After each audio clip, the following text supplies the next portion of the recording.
¿Qué amigos? Bienvenidos a 2.5 Gasteiz VTV. Ya saben, siempre os digo lo mismo en nuestra televisión local, donde intentamos siempre acercar el día a día de nuestra ciudad y de nuestra provincia, de Euskadi, política nacional, internacional. Hoy en la tertulia vamos a barajar además varios palos.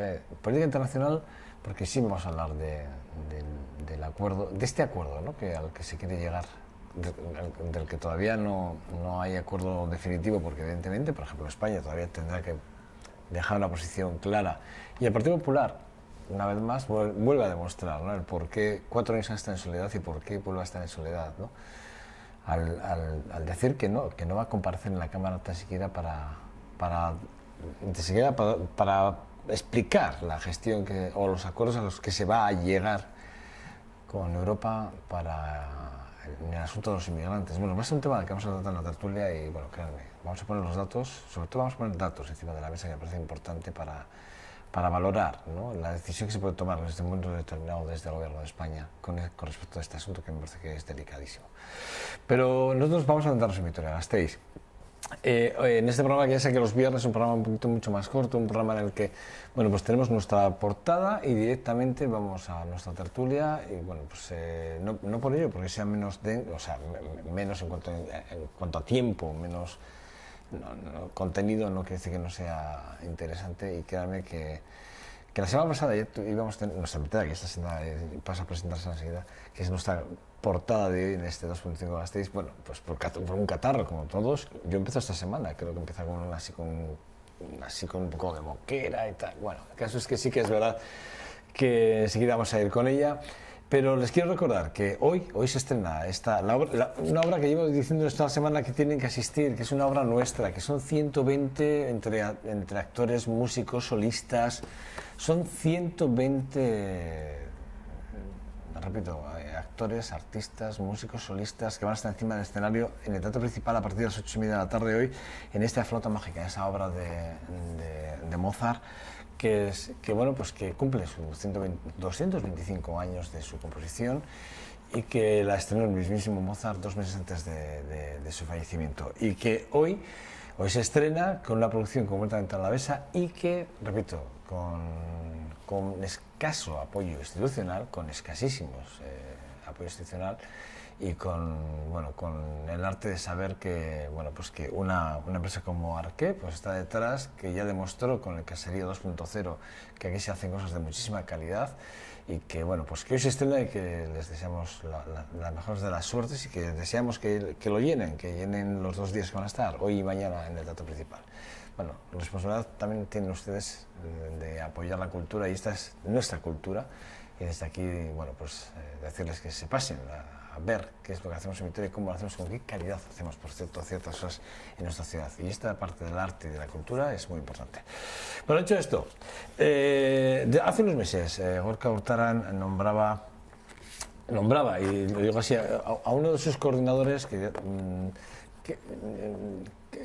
les hacía falta, y la verdad es que necesitaban tener un coordinador en varias áreas, y Itziar Gonzalo, a la que ya saludo, buenos días. Ya más menos recuperado. Hablábamos ahora de cámaras, que ya estamos más o menos. La semana pasada me han atrapado en esta ocasión. Sí, claro, tienes la voz todavía, sí, la tienes ahí cogida. Tengo ahí un poco cogida. La tienes cogida. Bueno, yo le decía fuera de cámaras, Itziar te da la vida, y le digo por qué, porque yo decía, Itziar, es que Itziar Gonzalo tiene seguridad ciudadana, digamos, en su cartera, o como coordinadora, seguridad ciudadana, Hacienda y presupuestos, función pública, empleo y desarrollo económico sostenible, y administración municipal. Ahí es nada. Cuando te llama Gorka Urtaran y te dice, oye, che, que quiero contar contigo como coordinadora de todas estas áreas, no sé, ¿dijiste sí rápidamente o no, yo no puedo con esto? Hombre, la verdad es que fue una sorpresa, pero muy grata. Estaba encantada de poderme incorporar al equipo de gobierno actual. Y bueno, pues sí es cierto que impresionaba y abrumaba un poco el volumen de departamentos que, bueno, me iba a corresponder coordinar en su caso, sí. Pero bueno, en ningún caso yo creo que me supuso un gran problema, ¿no?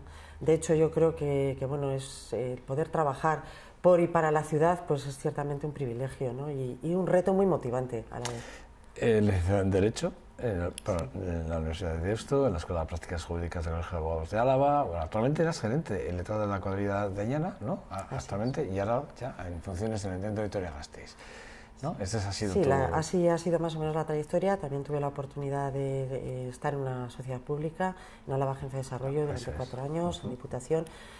Bueno, vengo del mundo de la administración local, bueno, aunque con otros dimensionamientos de ayuntamientos.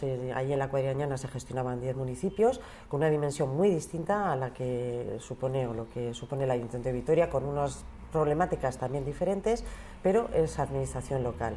Y luego el tiempo que tuve oportunidad de gestionar pues, suelo industrial a través de la Agencia de Desarrollo también creo que fue una experiencia muy enriquecedora.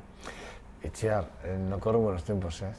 No, hay que reconocer que no. El Ayuntamiento de Vitoria-Gasteiz, precisamente después, evidentemente, del cambio de gobierno, sí que es verdad que el Partido Popular se ha enconado, se ha cerrado a sí mismo y bueno, pues están ahí haciendo su guerra, pero sí que es verdad que no es la política del día a día, ¿no?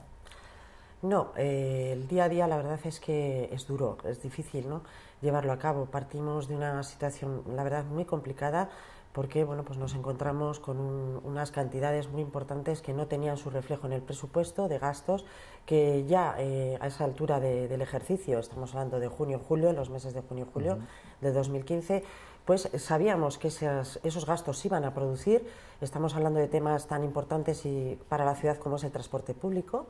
Sabíamos que bueno, pues, teníamos dinero presupuestado para poder cubrir el transporte hasta el mes de septiembre. A partir de esa fecha no había consignadas cantidades suficientes.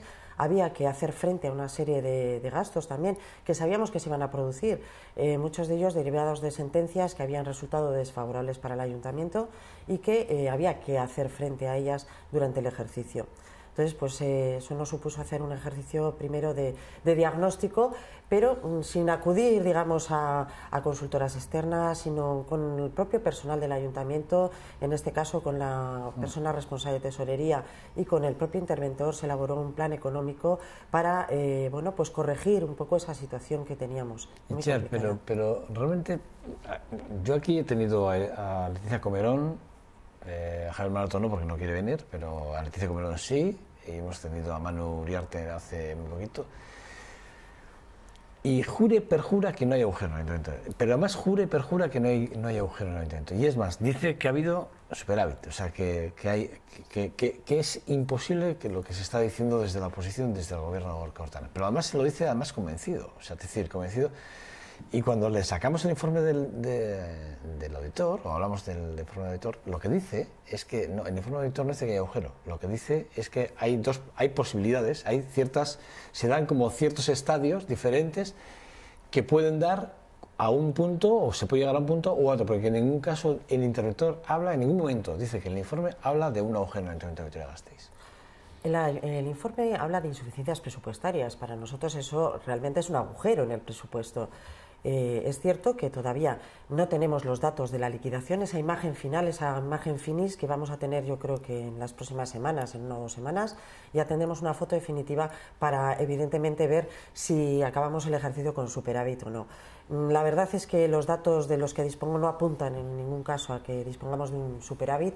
Sí que con el ejercicio y las medidas que se adoptaron en su momento podemos hablar de estabilidad presupuestaria, y desde luego no hubiéramos adoptado determinadas medidas si no se hubiera producido esa situación o no nos hubiéramos encontrado en esa situación de insuficiencia presupuestaria.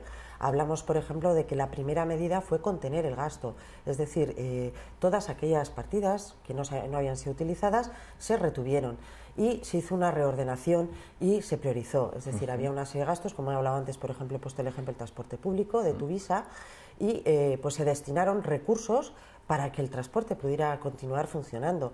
Esa fue una de las primeras medidas. También se solicitaron fraccionamientos a los tribunales para poder hacer frente a esas sentencias de las que hemos comentado antes, y que ya algunas de ellas eran firmes, había que hacer frente a ellas. También otra de las medidas que adoptamos fue aplazar a ejercicios posteriores precisamente aquellos gastos que no ejecutábamos dentro del ejercicio y que bueno, pues los vamos a llevar a través de una figura que son los denominados créditos de compromiso a otros ejercicios.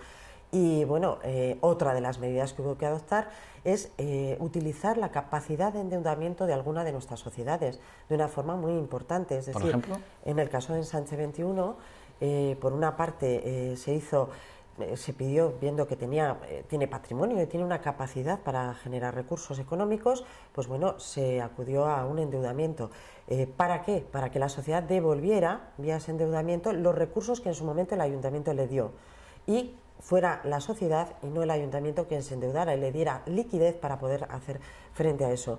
Creo que si no se hubieran adoptado medidas de ese tipo, o como se hablaba del reparto de reservas voluntarias de la sociedad Gilsa, son sociedades que tienen patrimonio, que tienen capacidad, como digo, de generar recurso económico, pero que necesitaban, en el caso de Ensanche 21, devolver cantidades al ayuntamiento. Entonces, esas medidas son las que nos han permitido que podamos hablar previsiblemente en las próximas semanas de una estabilidad presupuestaria muy ajustada. Esa fotofinish la tendremos, has dicho, de aquí a un par de meses, ¿no? Más o menos. No, yo creo que incluso antes es posible que en las 2 próximas semanas tengamos esa imagen. Y ahí la definición de esa foto, que como tú le llamas fotofinish, nos va a decir exactamente en la situación en la que nos encontramos literalmente hoy a fecha de hoy y qué vamos a poder hacer, ¿no? Esa fotofinish lo que va a reflejar es la trayectoria del ejercicio 2015. ¿Cómo ha sido ese ejercicio 2015? Cómo han incidido esas medidas que en su momento se tomaron y bueno, si realmente cumplimos un principio muy importante. Hablamos de economía de la administración, pero es igual que la economía de nuestra casa. Necesitamos estabilidad presupuestaria, equilibrio financiero. 9 meses complicados, ¿no? Sí, la verdad es que han sido 9 meses muy intensos, con mucha densidad de trabajo. Es cierto que el ayuntamiento cuenta con un equipo de directores muy potente. Yo creo que da gusto trabajar con ellos, que cogieron con muchísimas ganas también esta nueva legislatura y la verdad es que está siendo un placer trabajar con todos ellos. Sí que es verdad que hablando de economía y hablando del ayuntamiento, tú mencionabas el tema de las sentencias, esas sentencias que también han mermado nuestras arcas y que son decisiones de gobiernos anteriores, que nada tienen que ver con Gorka Urtaran ni el gobierno actual, ¿no? Aquí alguien hace poco comentaba que también había una cierta responsabilidad en la oposición, ¿no? Porque la oposición tiene un cargo importante, ¿no? Y es fiscalizar de alguna forma al gobierno. ¿Tú crees que hubo una dejación por parte del gobierno de Urtaran, de la oposición de Urtaran en un momento determinado? ¿O realmente el Partido Popular, bueno, no fue tan transparente como se pretende ser ahora? Ayuntamientos transparentes, que por cierto, entonces había un ranking en el que estábamos de los primeros en cuanto a ayuntamientos de transparencia. Sí, los indicadores podían marcar una cosa, pero la cuestión es si esa información económica pues realmente se estaba trasladando a los grupos con la suficiente claridad y transparencia para que el resto de grupos pudieran tener conocimiento de cuál era la situación real. Una cosa es cierta, y es que para este 2016 y cara al 2017, los presupuestos van a ser o es la herramienta que tiene que servir, porque además de 6-5, o sea, una inmensa mayoría del ayuntamiento habéis apoyado un presupuesto, por cierto, inédito históricamente. Es decir, nunca había tenido ningún presupuesto de esta ciudad había tenido el respaldo que ha tenido este presupuesto que habéis encabezado. Sí, ciertamente yo creo que es un éxito el conseguir que, incorporándonos dentro en un año en un ejercicio y a mitad del ejercicio, teniendo que elaborar un presupuesto, conseguir que pues 5 formaciones de las 6 que conforman nuestra corporación aportaran también a ese presupuesto, se sumaran. Yo creo que ha sido un ejercicio de voluntad, sobre todo, y de generosidad por todas las partes. Yo creo que se ha entendido partiendo un proyecto de presupuesto muy ajustado. Pero bueno, yo creo que, y muy complicado, es cierto, pero yo creo que es todo un éxito el conseguir que en ese primer ejercicio tengamos un presupuesto, contemos con ello. De ellos, de este presupuesto, 3 millones, bueno, primero la oposición ha conseguido, ellos van a controlar parte del presupuesto, más de 11 millones, ¿no? 11 millones y medio.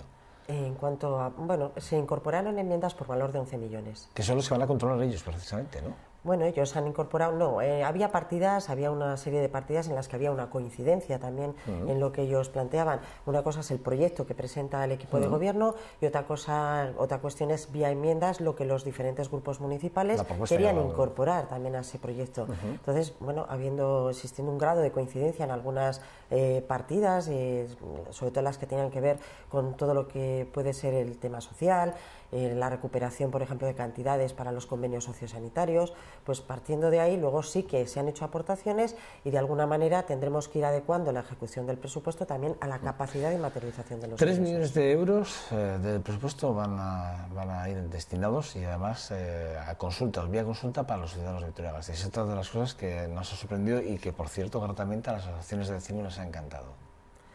La participación ciudadana yo creo que es una herramienta muy útil, muy necesaria y a la vez muy potente. Es cierto que dentro de ese presupuesto ajustado tenemos que ser capaces de identificar partidas por ese valor económico. Yo creo que no es tanto si son 3 millones, si son 5, si es un porcentaje. Lo importante es que la ciudadanía se le dé la oportunidad de decidir si el ayuntamiento está gastando bien y está gastando en lo que realmente a la ciudadanía le interesa. Entonces, dentro de ese presupuesto, nuestra intención es identificar diferentes partidas que se puedan trasladar a la ciudadanía para que ellas puedan también aportar, decidir, siempre con un rigor técnico. Indudablemente no puede convertirse la participación ciudadana en una carta a los Reyes Magos, ¿no? O sea, hay que ver la viabilidad de las propuestas que se plantean. Entonces se analizarán técnicamente con rigor, pero la idea desde luego es sumarlas y identificar, como digo, partidas ya existentes en el presupuesto o que se puedan prever para el siguiente. Pero me refería a que de alguna forma sí que es verdad que la participación antes estaba exenta, o sea, es decir, antes nadie vinculaba, o sea, nadie le daba un vínculo directamente que siempre hemos demandado, ¿no? Yo creo que no ha habido ni un ciudadano en esta ciudad que no haya dicho, bueno, ya vale, ¿no? Queremos que de alguna forma tengamos voz y voto y podamos decidir a respecto de ciertas cosas de la ciudad. Hoy le dais la opción, vosotros desde el ayuntamiento, le dais voz y además le dais participación y además les decís, y además hay una partida destinada exclusivamente para que está, en función de los proyectos que se presenten en unos periodos de tiempos muy concretos, bueno, esos proyectos, los mejores proyectos, los más votados, los más valorados por la ciudadanía, pueden tener una repercusión o imagen dentro del presupuesto. Eso no surgía. Hasta ahora esto era inviable. Por supuesto, yo creo que no solamente era una cuestión de reunirse con las asociaciones, con los diferentes consejos, con el modelo de participación antiguo que había sido cuestionado por los mismos consejos existentes. Siempre, ¿eh? Vamos a un modelo nuevo, se les da voz y se les da compromiso. La ponencia fiscal, que ha arrancado, y bueno, parece ser que ha arrancado como en pie, ¿no? Sí, lo cierto es que yo creo que la acogida el miércoles de esa primera reunión de trabajo de esa ponencia fiscal, pues la verdad es que fue, yo creo que bien acogida por el resto de grupos, por todos. La verdad es que en ese caso fue acogida por todos. Lo que sí que es verdad es que hay cosas que hay que retocar, ¿no? O sea, el tema de las plusvalías que tanto estamos hablando ahora mismo, está claro que uno no puede pagar por algo que no tiene o que el valor no vale su precio, el que pagó en su día, ¿no? Y la devaluación de de alguna forma no puede ser. Vamos a verlo ahora en esa sesión de trabajo, porque evidentemente pues, la ciudadanía no percibe o no le encuentra sentido a un impuesto en el que te gravan, te imponen un tributo, digamos de alguna manera, por un valor que igual realmente no se ha producido, el valor del suelo. Nosotros ahí lo que tenemos que evaluar dentro de esa ponencia de fiscalidad precisamente en relación a las plusvalías es qué peso tiene realmente el valor del suelo dentro de lo que es el valor catastral y hacer una comparativa entre los valores de compra y los valores de venta. Y solamente en el caso de que se haya producido realmente una revalorización de ese suelo, pues poder aplicar el impuesto. Se estaba convirtiendo en una situación injusta. En la ponencia de fiscalidad lo que pretende sobre todo es establecer una política fiscal municipal que tenga 3 premisas: que sea consensuada, que sea equilibrada y que sea sostenible, es decir, que nos permita a lo largo del ejercicio y de los ejercicios sucesivos mantener la misma calidad de servicios, pero manteniendo un nivel de recaudación. Es un reto grande, es un reto importante.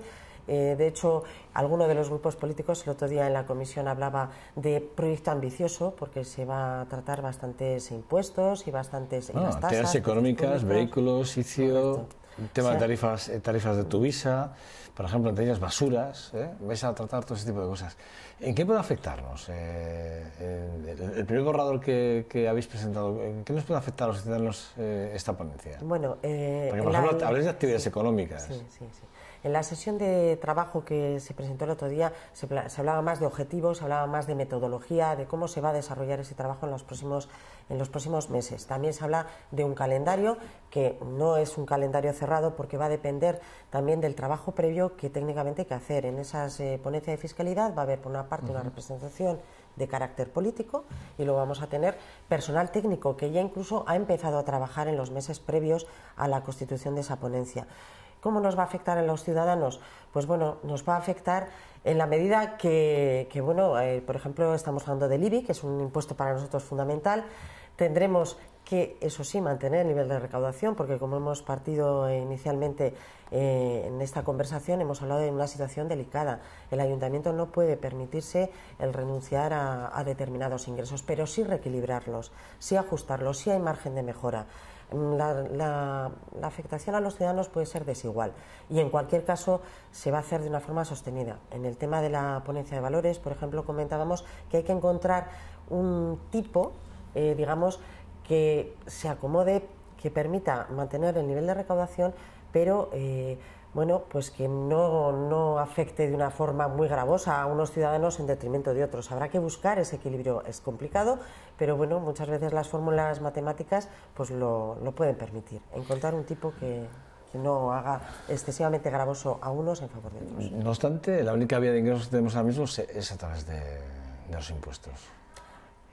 Porque a través de suelos, tú además que sabes, sabes de esto, a través del suelo, Vitoria precisamente hemos dejado de vender suelo hace ya mucho tiempo y ya no vendemos solo como en antaño se vendía, con una alegría tremenda. Y era una fuente de ingresos importante aquella. Ahora ya no se vende, te repito, tú sabes esto mucho más que yo, Itziar, pero sí que es verdad que vía impuestos es por donde tenemos la inmensa mayoría de ingresos ahora mismo en el Ayuntamiento de Vitoria-Gasteiz, pero no podemos cubrir con todos los ingresos vía impuestos las necesidades del gasto que tenemos en el Ayuntamiento de Vitoria-Gasteiz. Apuntas una cuestión interesante, porque yo creo que precisamente uno de los problemas de este ayuntamiento que tiene en la actualidad es que en esas épocas en las que efectivamente pues la venta de suelo era algo que se producía casi solo, sin tener que convocar o buscar esa demanda, sino que la demanda nos llegaba, pues bueno, muchos de esos recursos que se han venido utilizando, hemos ido generando gasto corriente.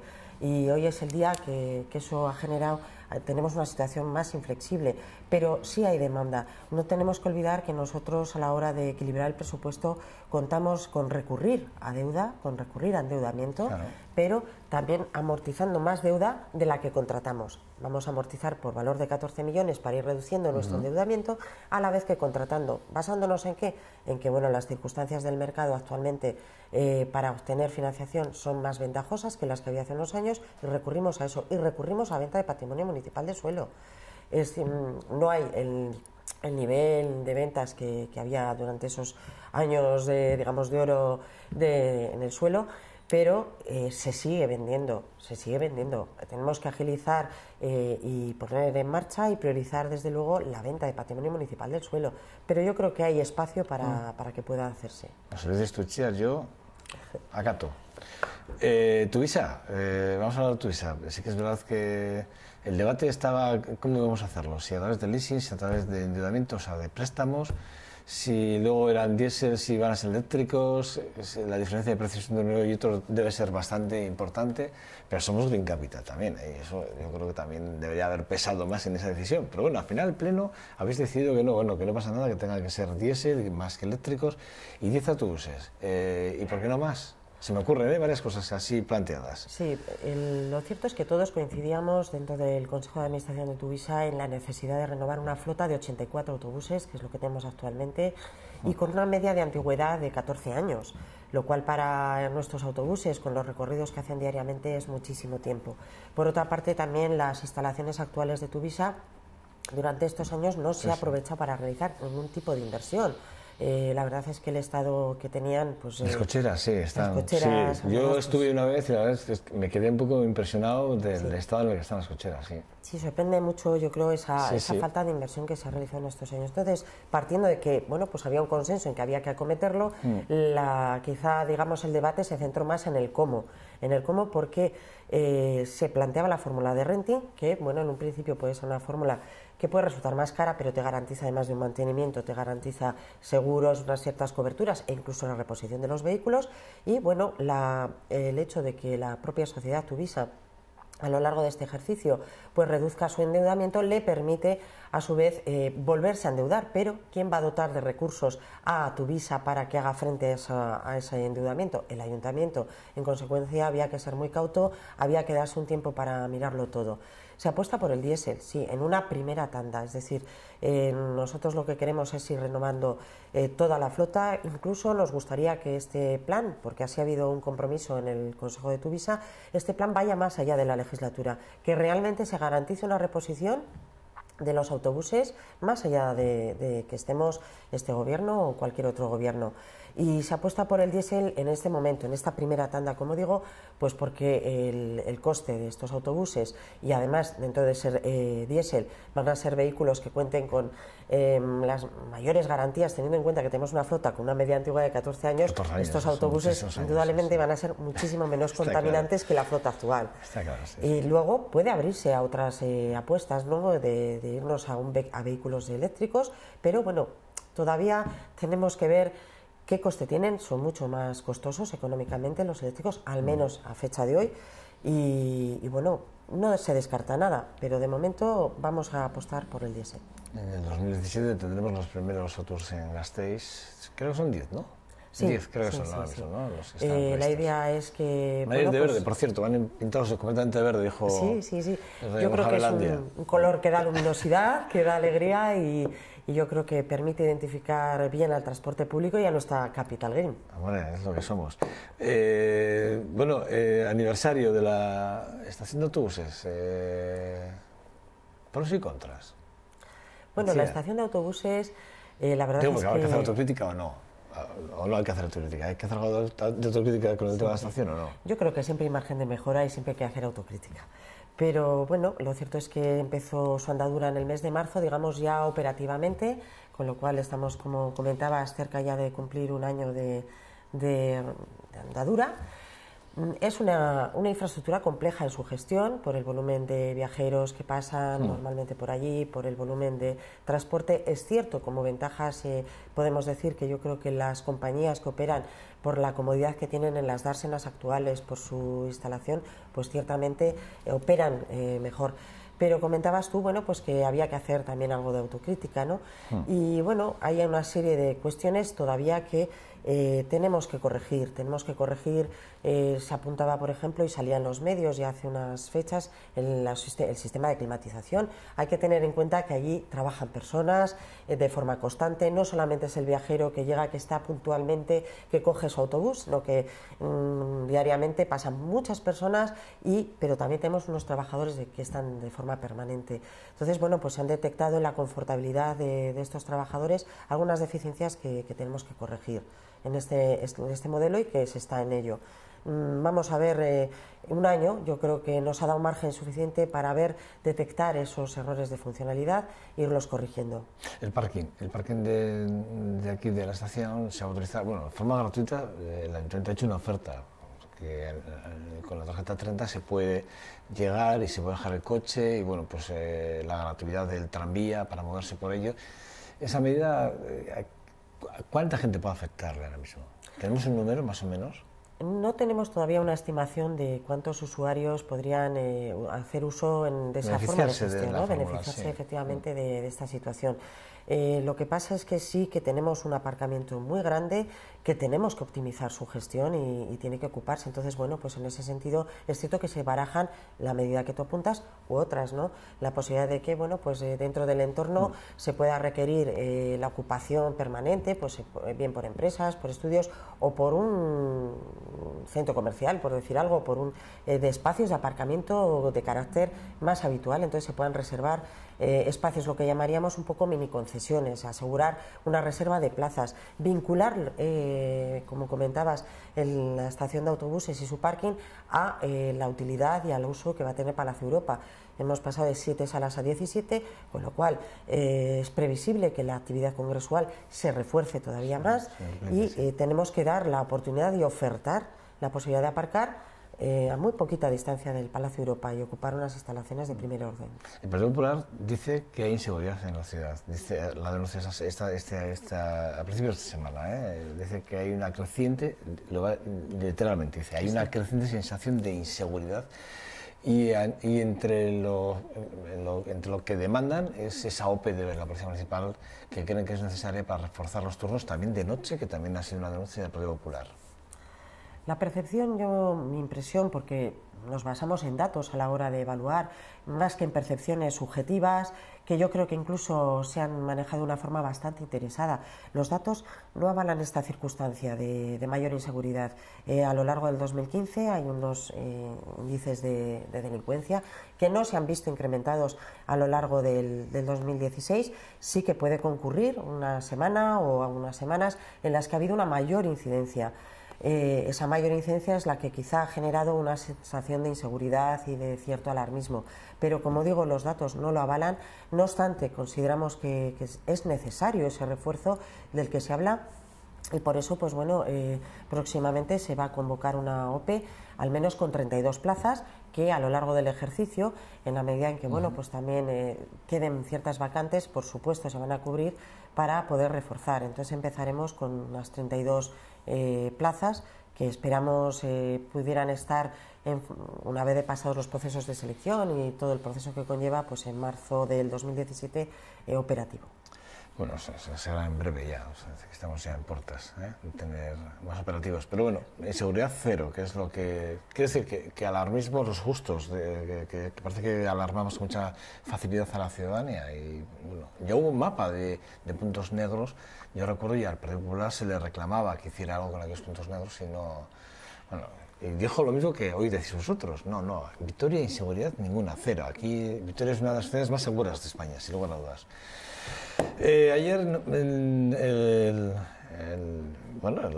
equipo de gobierno, desde el Departamento de Comunicación del Ayuntamiento de Gorka Urtaran, del alcalde, reclamaba al Partido Popular menos pose, voy a leerlo titularmente, el gabinete del alcalde, Gorka Urtaran, reclama al Partido Popular menos poses y más seriedad y trabajo con el comercio local. Y esta nota sale porque ayer vimos como el exalcalde de Vitoria-Gasteiz, secretario sectorial del Partido Popular, que está de los 5 días, prácticamente 4 días en Madrid, viene de vez en cuando para dejar su mitin y se vuelve a marchar, es lo que hace.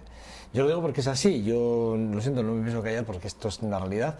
Y sí que es verdad que deja este tipo de mensajes de, por ejemplo, voy a la Plaza Bastos y digo en la Plaza Bastos, es que este tiene que ser el punto porque el comercio no está bien tratado, porque el comercio tiene un problema, unas deficiencias, no se le apoya al pequeño comercio, porque la gastronomía, y dice que hay que hacerlo todo allí. Y vosotros saquéis esta nota de prensa como diciendo efectivamente, mira, pues hay que ser un poco más serios, señor Maroto. Pues yo creo que hay que ir más a los hechos que como se comenta en esa nota, a venir puntualmente, dejar un mensaje y no volver a haber trabajo sobre ello, ¿no? El equipo de gobierno de Urtaran, además así se queda reflejado en el presupuesto. Por una parte hay un plan estratégico de comercio que se ha ido elaborando. No, lo presentó aquí, estuvo Nerea Melgosa aquí, en este programa, lo presentó con muchas medidas y fue, bueno, aplaudido por toda la oposición, por cierto. Por otra parte, pues también se contempla un programa de fomento del consumo local, de los productos locales, y el reflejo presupuestario, un poco ahí a lo que voy, es que se dota de forma muy importante tanto a las asociaciones para las actividades que realizan de fomento de la actividad comercial, pues se les dota con cantidades importantes tanto a asociaciones como Gasteizón, asociaciones como del Casco Medieval, a los comerciantes en general del centro. Creo que se hace una apuesta muy importante y económicamente muy potente precisamente para incentivar ese comercio. Sí, no tenemos más tiempo. Ya has visto que el reloj que tengo encima de la mesa es el que me dice cuánto tiempo más o menos tengo de margen. Ya has visto que se ha acabado y hemos seguido volando. Y tengo alguna pregunta más que me surge, pero como tenemos muchas áreas de las cuales también me gustaría hablar, como es el desarrollo económico sostenible, que me gustaría hablar de administraciones públicas.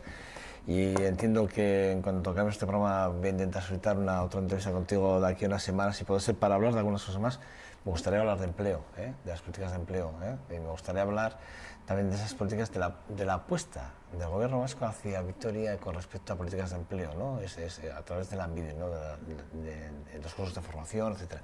Cosas que me parece que son súper interesantes y que en estos momentos creo que hay que darle salidas y respuesta a la ciudadanía, que hay mucha gente pasándolo muy mal.